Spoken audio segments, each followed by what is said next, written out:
First Contact and Deception. The massive Crixian warship Inevitable Conquest hovered in the darkness beyond Mars, its hull gleaming like polished obsidian against the backdrop of stars.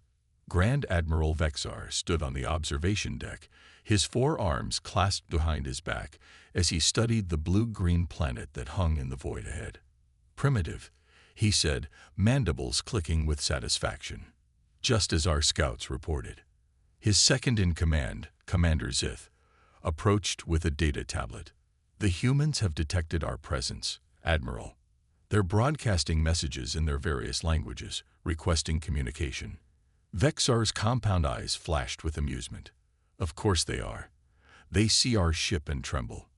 Respond to them. Arrange a meeting with their world leaders." "Is that wise, Admiral? Our protocol for new conquests typically begins with—" "I know the protocol," Vexar snapped. "But look at them. Their most advanced vessels can barely reach their own moon. Their weapons are crude projectiles and basic atomic devices. The Crixian Empire has conquered worlds far more advanced than this one." "As you command," Zith bowed, the plates of his exoskeleton sliding smoothly against each other. "Shall I inform the Emperor that we found another world for the glory of the Empire?" "Not yet." Vexar turned away from the viewport. "Let's follow procedure this time. Diplomatic contact, assessment, then conquest. The Emperor expects us to be thorough, even with primitives." In the underground complex beneath the Himalayas, General Diana Chen watched the alien transmission with narrowed eyes. Around her, the Earth Defense Council sat in tense silence as the message played. "People of Earth," the alien creature's voice had been translated by their AI systems. "I am Grand Admiral Vexar of the Crixian Empire.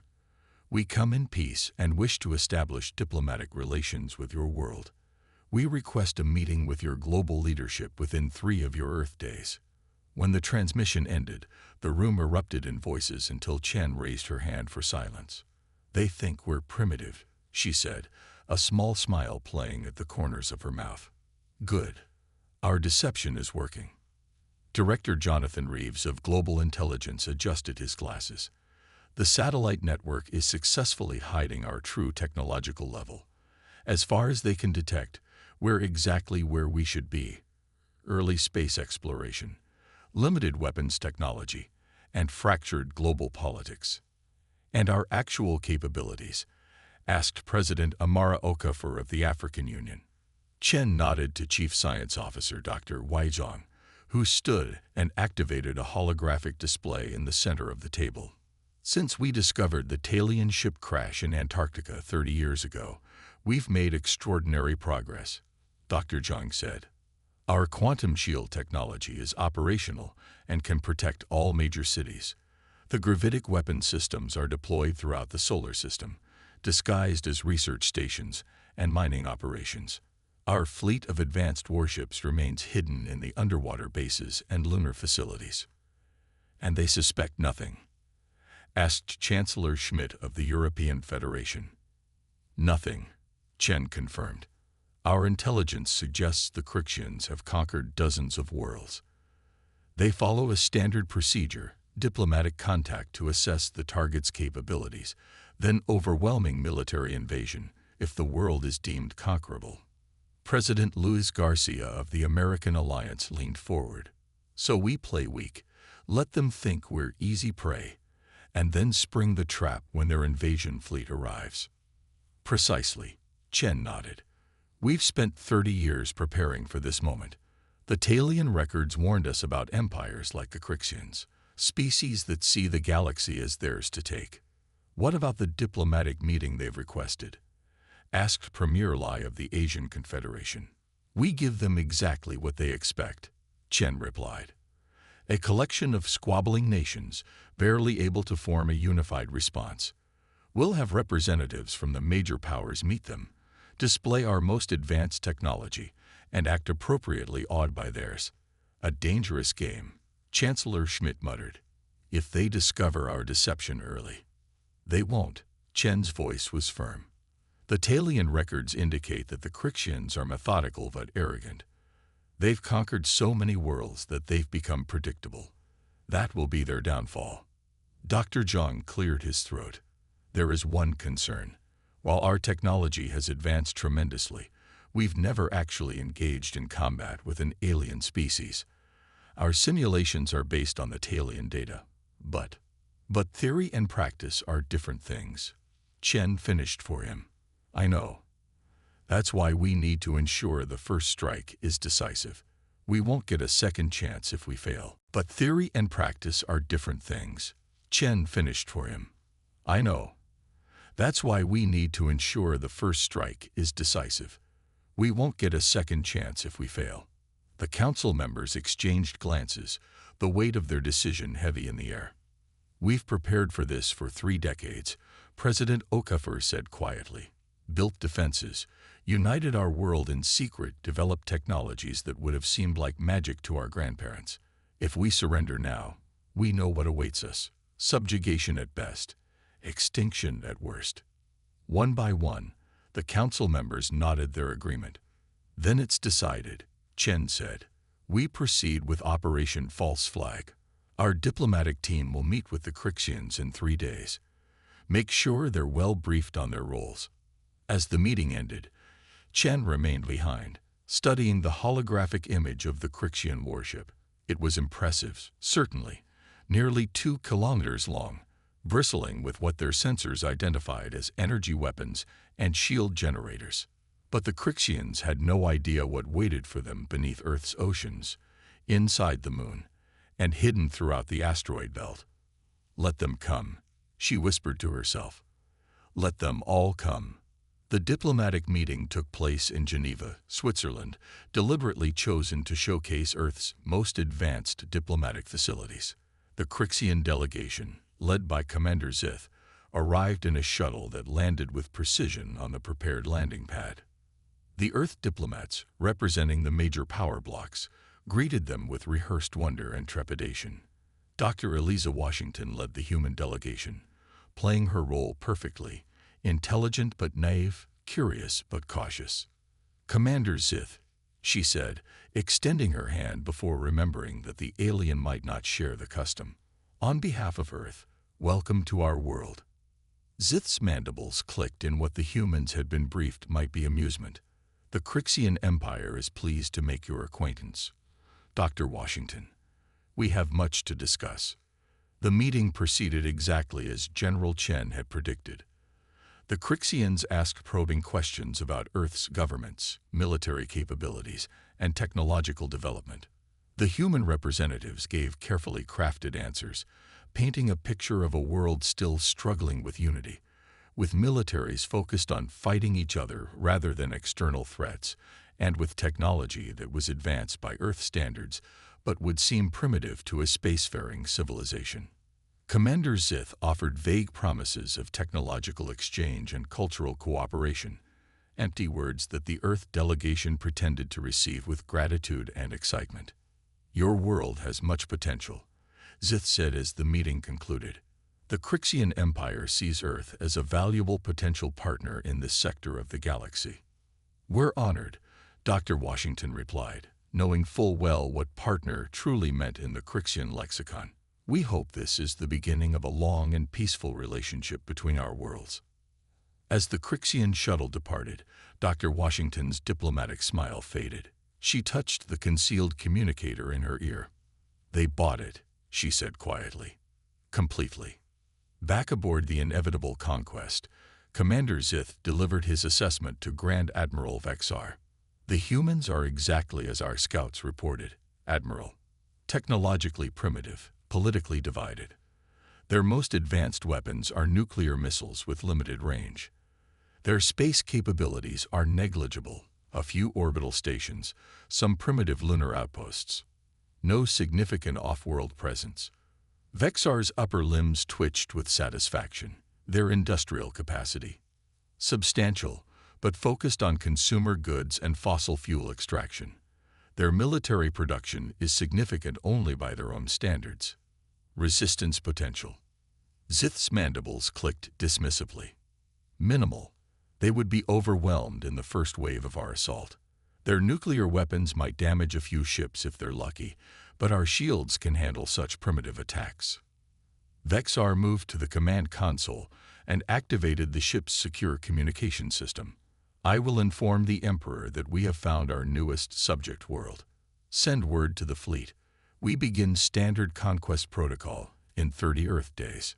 So soon, Admiral. Protocol suggests a longer observation period for. This world is ripe, Commander, Vexar interrupted. Its resources are abundant, its population will provide excellent labor for the Empire, and its strategic location gives us a foothold in this sector. Why wait?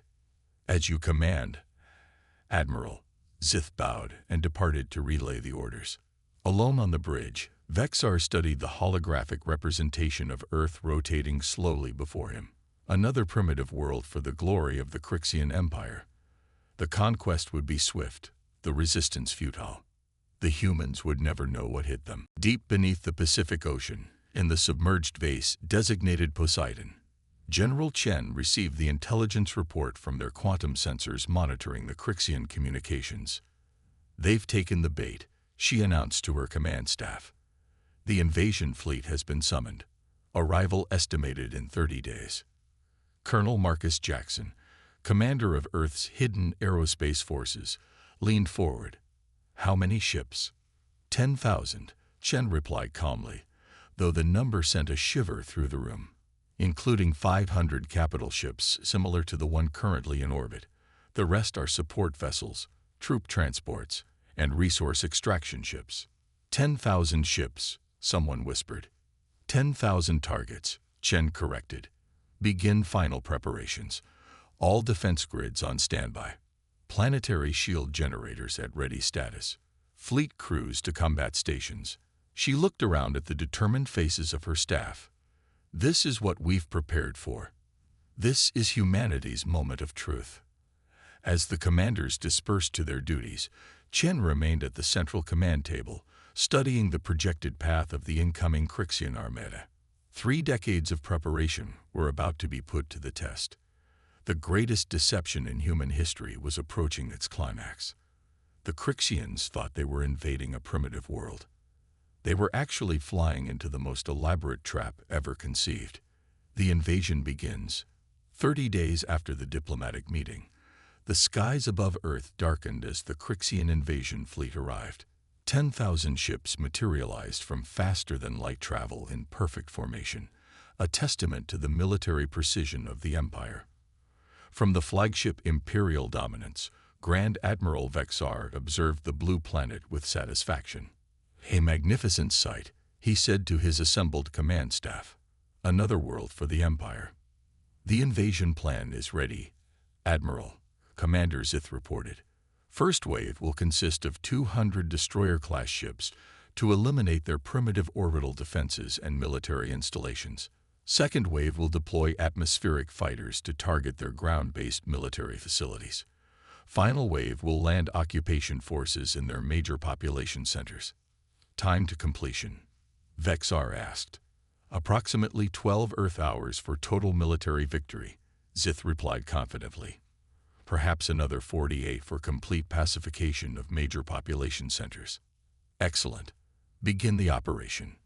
The first wave of Crixian destroyers moved into position, their weapon systems powering up as they approach Earth's atmosphere. On view screens throughout the fleet, Crixian officers watched with anticipation. Weapons at full charge, reported the weapons officer on the lead destroyer. Target acquisition complete. Firing in 3, 2, 1. Brilliant beams of energy lanced from the Crixian ships toward Earth's surface. But instead of striking their targets, the beams distorted, bent, and dissipated against an invisible barrier. What happened? Demanded the destroyer captain. Report. Unknown energy field detected around the planet. His science officer replied, mandibles clicking in confusion. Our sensors didn't detect it until we fired. Aboard the Imperial Dominance, alarms blared as data streamed in. Admiral. Zith called out, his normally composed demeanor shaken. The humans have deployed some kind of planetary shield. Our initial strikes were completely ineffective. Vexar's compound eyes narrowed. Impossible. Their technology is nowhere near. He was interrupted by a massive shudder that ran through the flagship. Warning signals flashed across command consoles. "We're under attack," the tactical officer shouted. Energy signatures detected from the moon. On the main view screen, the surface of Earth's moon seemed to ripple and change. What had appeared to be natural craters were opening, revealing massive weapon emplacements. "That's not possible," Vexar whispered, his mandibles trembling. "Our surveys showed no lunar installations beyond primitive research outposts." Another series of impacts rocked the flagship. Across the fleet, similar reports flooded in as hidden weapons platforms throughout the solar system revealed themselves and opened fire. "Admiral, we're detecting energy signatures from the asteroid belt," the sensor officer reported, her voice rising with alarm. "And from beneath the oceans, the humans have submerged bases." Vexar slammed all four hands onto the command console. "This is a deception. Deploy all ships. Full combat formation." The Crixian fleet scrambled to respond, but they were already at a disadvantage. Their carefully planned invasion had assumed minimal resistance. Now they found themselves under attack from directions they hadn't anticipated, and by weapons they couldn't understand. From what appeared to be ordinary asteroids, gravitic beams reached out to grasp Crixian ships, crushing their hulls or sending them spinning into each other. From Earth's oceans, sleek vessels rose into the atmosphere, moving with impossible speed and agility.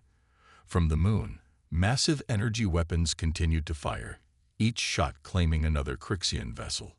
"Admiral," Zith's voice was strained, "we've lost contact with the first wave. 68 destroyers confirmed destroyed. The rest are heavily damaged." "Impossible," Vexar hissed. "No primitive world cold." "Sir, they're not primitive," the intelligence officer interrupted, displaying new sensor data. "We're detecting advanced technology throughout their system. Quantum energy signatures, artificial gravity manipulation, directed energy weapons that match or exceed our own." "They tricked us," Vexar realized, his rage building. "They deliberately hid their true capabilities." "Admiral, incoming transmission from Earth," the communications officer announced. The main screen flickered, and General Diana Chen appeared, her expression calm and determined. "Grand Admiral Vexar," she said, "this is General Chen of Earth Defense Command. Your invasion has failed before it truly began. We suggest you withdraw immediately." Vexar's mandibles clicked furiously. "You dare to challenge the Crixian Empire? This deception will not save you. We have 10,000 ships. We will reduce your world to ash." Chen's expression didn't change. "You had 10,000 ships. Admiral, check your fleet status." With growing horror, Vexar turned to his tactical display. Nearly 800 Crixian vessels were already destroyed or disabled, including most of the first wave. And the attacks were intensifying. "This is your only warning," Chen continued. "Withdraw now, or face the consequences of your aggression." Without waiting for a response, she terminated the transmission. "All ships, advance." Vexar roared. "Deploy all fighters. Launch all weapons. I want that planet burning by the end of this cycle." In the command center of Lunar Base Artemis, General Chen watched the Crixian fleet regroup for a full-scale assault. "They're committing to the attack," Colonel Jackson observed. "Just as you predicted." "Pride is a powerful motivator," Chen replied. Vexar can't comprehend that he's been outmaneuvered by what he thought was a primitive species. She turned to her communications officer. "Signal all defense platforms. Phase 2 begins now." Throughout the solar system, humanity's hidden defenses moved to the next stage of their carefully orchestrated plan. The quantum shields around Earth pulsed, changing frequency to counter the Crixian weapons. The lunar cannons adjusted their firing patterns, targeting the largest Crixian vessels. From hidden hangars on Mars, squadrons of Earth's advanced fighters launched, moving to flank the Crixian formation. In Earth's oceans, Massive doors opened in the seafloor, revealing missile silos containing weapons unlike anything the Crixians had encountered, quantum-locked projectiles that could bypass conventional shields by partially existing in multiple dimensions simultaneously. "Quantum missiles ready," reported Admiral Hiroshi Tanaka from Pacific Command. "Fire," Chen ordered. From the oceans, hundreds of missiles streaked upward, their contrails crisscrossing the sky before they vanished, seemingly disappearing from reality itself. Seconds later, explosions blossomed throughout the Crixian fleet as the missiles reappeared inside their targets, bypassing shields entirely. On the tactical display, Chen watched as nearly 1,000 Crixian ships vanished in the first missile salvo. Their launching fighters, Jackson reported as thousands of smaller Crixian craft poured from the larger vessels. "Deploy our atmospheric squadrons," Chen ordered, "and activate the point defense grid." Across Earth, what had appeared to be ordinary buildings, mountains, and even trees transformed, revealing sophisticated weapon systems. The Crixian fighters, diving toward what they thought were vulnerable targets, instead found themselves flying into a web of defensive fire. Aboard the Crixian fighter Swift Claw, Flight Leader Krazel banked sharply to avoid another explosion as one of his wingmates disintegrated. "Their defenses are everywhere," his second wingmate cried over the comm. "This isn't possible." Krazel had no answer as he desperately maneuvered through the deadly barrage.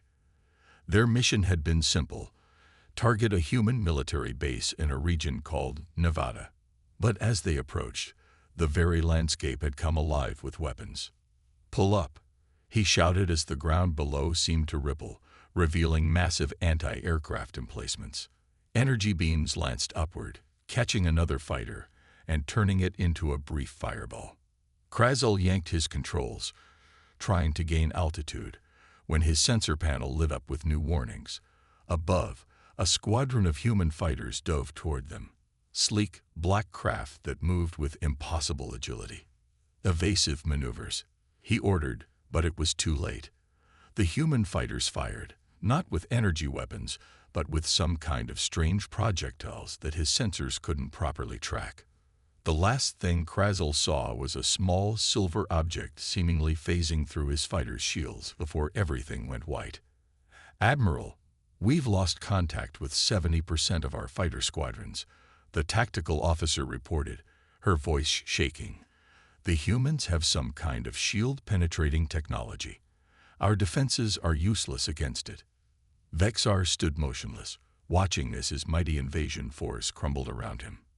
In just 2 hours of combat, nearly 3,000 Crixian ships had been destroyed.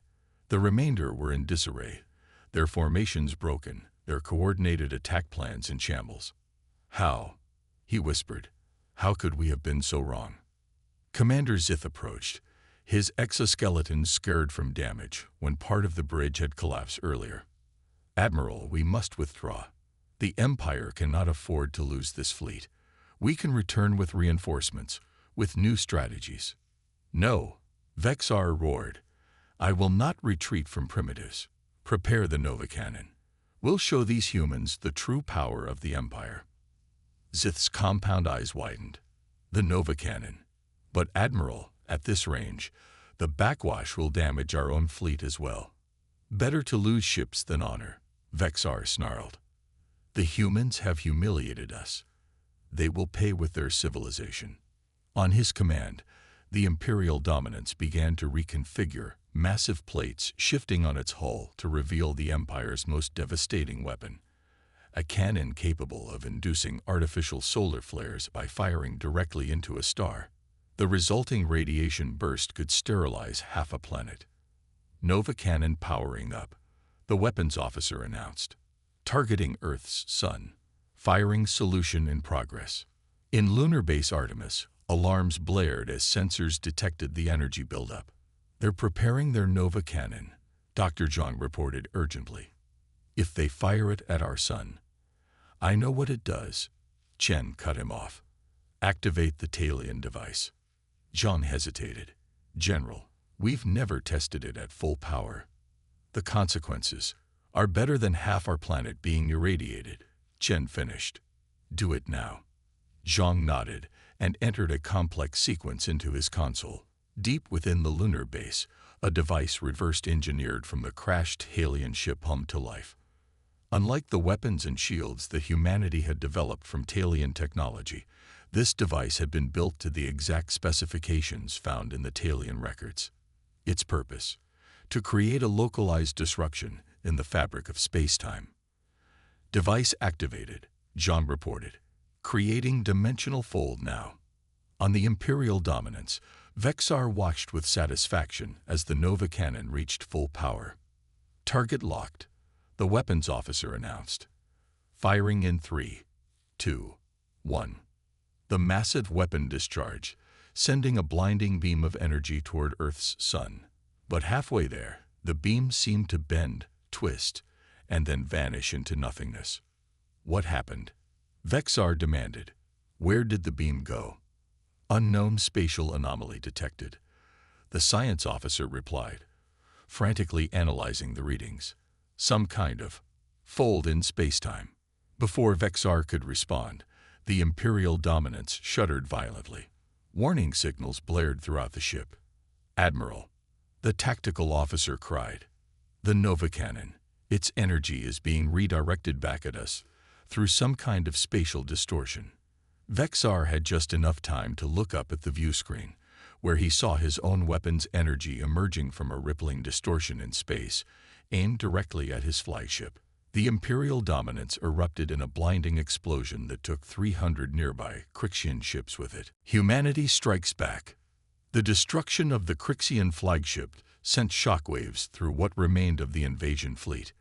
Without Grand Admiral Vexar's leadership, the chain of command fell into disarray. Commander Zith, having barely escaped the Imperial dominance in a shuttle moments before its destruction, found himself the highest-ranking surviving officer. Status report, he demanded as he arrived on the bridge of the battle cruiser Relentless Advance, which had become the de facto command ship. We've lost over 60% of our forces, the tactical officer reported grimly. The remainder are in defensive positions, but the humans continue to press their advantage. Their quantum missiles are bypassing our shields faster than we can adapt. Zith studied the tactical display with growing despair. The mighty Crixian armada, the pride of the Empire, was being systematically dismantled by a world they had dismissed as primitive. Send the emergency signal to the Empire, he ordered. Inform them that we've encountered a level 1 threat. Request immediate reinforcements. Communications are being jammed.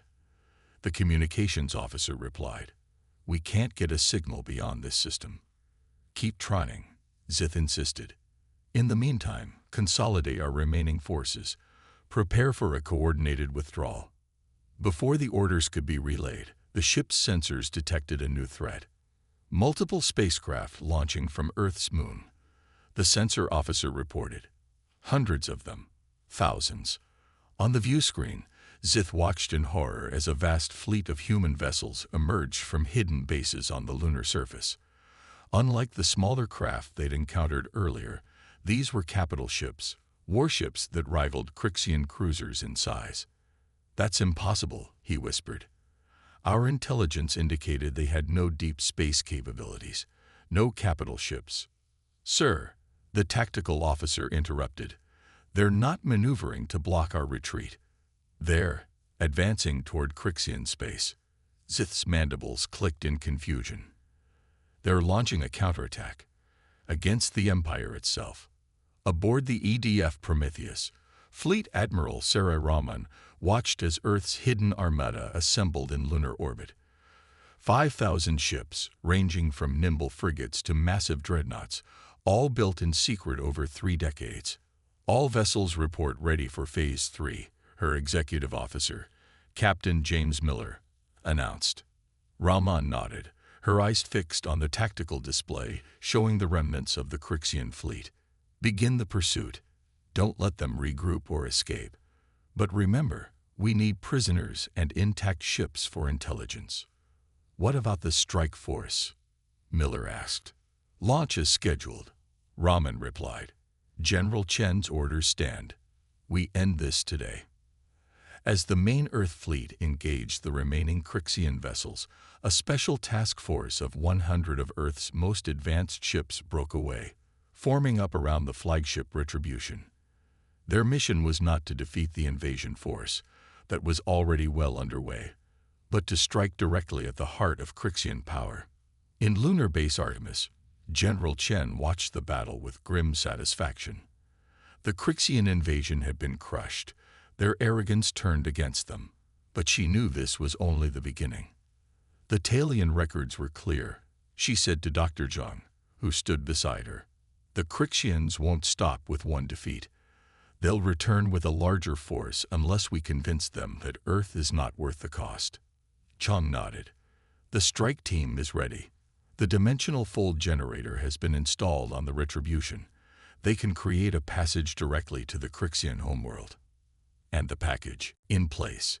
If diplomacy fails, they can deploy it. Chen's expression was solemn. Let's hope it doesn't come to that. Commander Zith fought to maintain control as the relentless advance shuddered under another impact. Around him, the bridge crew worked frantically to keep the ship functional as human vessels closed in from all sides. Engines at 40%, the engineering officer reported. Shields failing. Weapons systems at minimal capacity. Continue evasive maneuvers, Zith ordered. We must reach the edge of the system, if even one ship escapes to warn the Empire. Sir, the sensor officer called out. Spatial distortion detected ahead of us, similar to the one that redirected the Nova cannon. On the view screen, space itself seemed to ripple and fold. A swirling vortex formed, growing larger until it stabilized into what appeared to be a tunnel through spacetime. What is that? Zith demanded. Before anyone could answer, a new transmission came through, broadcast on all Crixian frequencies. Attention Crixian forces. This is Admiral Sarah Raman of the Earth Defense Fleet Retribution. Your invasion has failed. Your fleet is destroyed. But this conflict need not continue. Zith stared at the human female on the screen, her dark eyes steady and determined. What do you want? He asked, mandibles clicking nervously. Peace, Raman replied simply. On our terms. A delegation from Earth is now en route to your homeworld via the dimensional passage you see before you. They will meet with your Emperor to negotiate the terms of a permanent treaty between our worlds. Impossible, Zith exclaimed. You cannot reach the homeworld. It's 20,000 light-years from here. Distance means little to those who can fold space, Raman said. Your empire thought you were attacking a primitive world. You were wrong. Now you face a choice. Accept our terms for peace, or face the consequences of continued hostility. The transmission ended, leaving Zith staring at the swirling portal. Through it, he could just make out the task force of human ships entering the dimensional tunnel. They were heading directly for the heart of the Crixian Empire. The Crixian Imperial Palace on the homeworld of Crix Prime was a monument to the Empire's power. A massive structure of gleaming metal and crystal that towered over the capital city. In the Imperial throne room, Emperor Vexilor received the emergency transmission with growing rage. What do you mean? The Earth fleet is here. He demanded of his trembling Minister of Defense. How could they have traveled 20,000 light-years in moments? Unknown technology, Your Eminence, the minister replied, his exoskeleton quivering with fear. They appeared on the edge of our system less than an hour ago. 100 ships of advanced design. They're holding position and broadcasting a request for diplomatic talks. Diplomatic talks. The Emperor's voice rose to a screech. After they destroyed our fleet, after they killed my brother Vexar. Your Eminence, their capabilities are far beyond our intelligence estimates. They possess technology we've never encountered. Dimensional manipulation, shield-penetrating weapons, quantum communication that can't be jammed. The Emperor rose from his crystal throne, all 6 limbs trembling with fury. I will not be dictated to by a species we only discovered months ago. Launch the home fleet. Destroy these interlopers. Your Eminence, another voice spoke up. The ancient Grand Minister Krell, oldest advisor to the imperial throne. Perhaps we should hear their terms before. Silence. The emperor roared. I have given my command. The honor of the empire demands. He was interrupted by a commotion at the entrance to the throne room. The massive doors swung open to reveal a small group of humans in simple, unadorned uniforms, flanked by confused and frightened Crixian guards. How dare you enter the imperial presence unbidden? The emperor shrieked. The leader of the human delegation, a tall woman with silver-streaked black hair, stepped forward. Emperor Vexlor, I am Ambassador Eliza Washington of Earth. I apologize for the unorthodox arrival, but your guards seemed reluctant to announce us. You will all be executed for this insolence, the emperor declared. Washington remained calm. Before you give that order, Your Eminence, I suggest you check on the status of your home fleet. The emperor turned to his Minister of Defense, who was already receiving reports through his communication implant. The minister's compound eyes widened with shock. Your Eminence, he whispered, the home fleet. It's gone. What do you mean, gone? The emperor demanded. Disabled, Washington explained. Not destroyed. We have no desire for unnecessary bloodshed. Your ships are intact, but their propulsion and weapons systems have been temporarily neutralized by targeted quantum pulses. The throne room fell silent as the implications sank in. What do you want? The emperor finally asked, sinking back onto his throne. An end to hostilities, Washington replied. Recognition of Earth and the entire Sol system as sovereign and inviolable territory. A formal non-aggression pact between our civilizations, and reparations for your unprovoked attack on our world. And if I refuse? Washington's expression remained neutral. There is a human saying, Your Eminence. Those who start wars don't always get to choose how they end. We are prepared to be generous in victory, but our generosity has limits. She gestured to one of her aides, who stepped forward with a small device. This contains technical data on a weapon we call the Nova Inverter. You saw its effects when your brother attempted to fire a Nova cannon at our sun. The energy was folded back upon itself. Now imagine that same principle applied to your own stars, all of them, simultaneously. The Emperor's mandibles clicked rapidly in distress. You're bluffing. No species has such capability. We developed it in 30 years from studying a single crashed alien ship, Washington said. Imagine what we could do in another 30, or 300, or 3,000. She paused. Unlike your empire, we prefer creation to destruction, cooperation to conquest. We're offering you the chance to be on the right side of history. The Grand Minister Krell stepped forward. Your Eminence, I advise you to consider their terms. The humans have demonstrated capabilities beyond our understanding. This need not be the end of the Empire, but rather a new beginning, one where we find our place in a universe more complex than we imagined. The Emperor looked from his ancient advisor to the human delegation, his compound eyes reflecting the shattered remnants of his certainty. Leave us, he finally said to the humans. Return.